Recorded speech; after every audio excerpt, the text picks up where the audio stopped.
So I want to do a quick video as I'm working on this dual rail Class AB amplifier on biasing.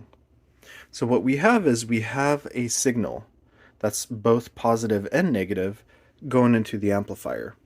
And what we're doing here is we're using these intermediate transistors to drive much bigger transistors, which actually will power the speaker.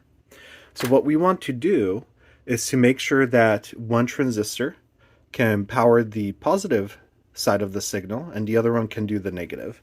So it's a pretty straightforward circuit. But because transistors have a minimum voltage that needs to go into them to turn them on and off, we need to use potentiometers and resistors to slightly keep them on all the time.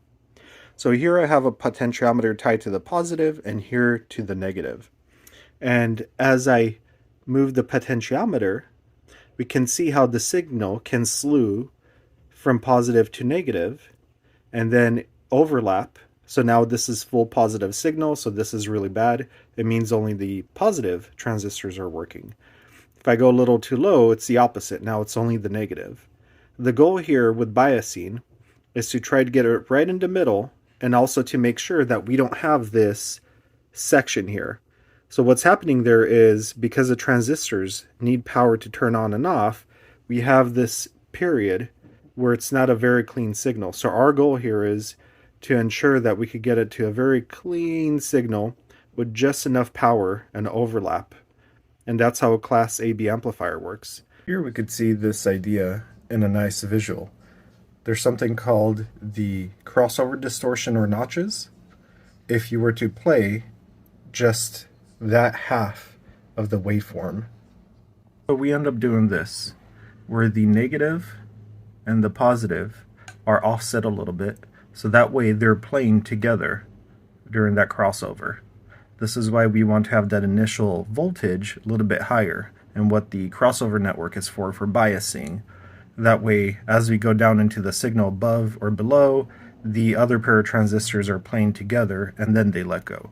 Which means that at minimum, we're playing the full 180 degrees.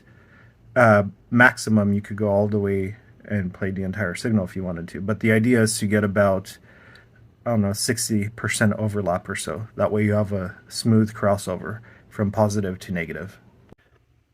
So as I slowly turn the biasing resistors here, we could see that we now have an incredibly clean signal. And my goal will be to get it right in the middle. That way it is biased perfectly. So we have as much positive as negative voltage on both sides, and there's enough overlap between the positive and the negative. So the transistors are on and we never have a fall off in that signal.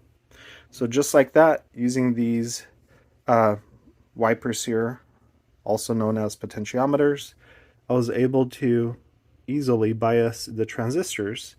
So now these are ready to go, and the output can drive these big ones next. Alright, so I have the secondary transistors ready to go.